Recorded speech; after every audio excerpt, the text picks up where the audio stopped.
Right, so we're in T3's offices and Sony have sent us down their brand new PS4. This is the first time this machine has been given to journalists to have a look at outside of a glass box, so let's have a look.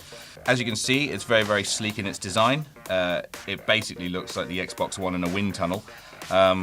If you have a look at the top there, you've got a matte finish over here and a reflective one there, which is a very, very fingerprint sensitive, so I'm not going to touch it too much. At the back, you've got several ports. You've got your HDMI, you've got your optical port, you've got your LAN connector, you've got your AUX port, and you've obviously got a port for the power cable to go in. You've also got a huge series of vents back here, so this probably keeps the machine quite cool. At the front, you've got your USB ports, which are for the recharging of the controller, and your slot for your PS4 games. The controller itself is actually rather different to its predecessor if we put them both together like that. Looking at the side by side, the PS4 controller is a little more chunkier than its predecessor, but its joysticks are a lot smaller and they fit more flush against your thumbs. The face buttons and the D-pad are pretty much the same, except they're more flush against the controller on the PS4.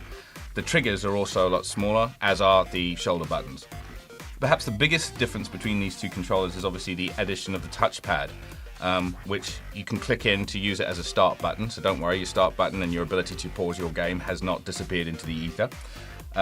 This is also used in conjunction with games. At a demo that we recently saw where you could use the touchpad in conjunction with a camera, that you could use it to flick robots from out of the controller onto the screen in front of you.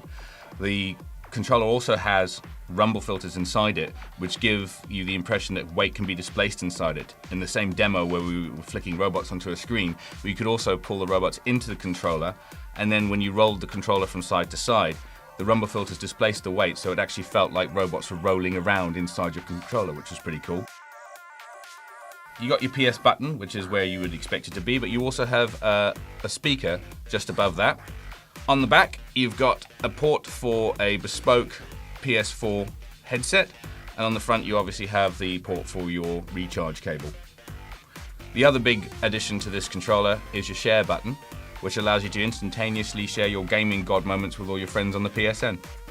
So looking at the PS4 next to the PS3, it's interesting to see that the PS4 is actually smaller than its predecessor, and this is a PS3 Slim, by the way. This isn't the big chunky beast that went on sale all those years ago. If I hold the PS4 over the PS3, you can actually see that the PS3 sticks out on either side of the PS4. A lot of people like to store their PS3 on its side, like so. I'm not sure I would actually try that with the PS4. I mean, we have been sent a stand for it, so apparently you can stand it on its side. But the stand itself, as you can see, doesn't really increase the PS4's base very much. So I don't know about you, I'd probably store this as is underneath my television set.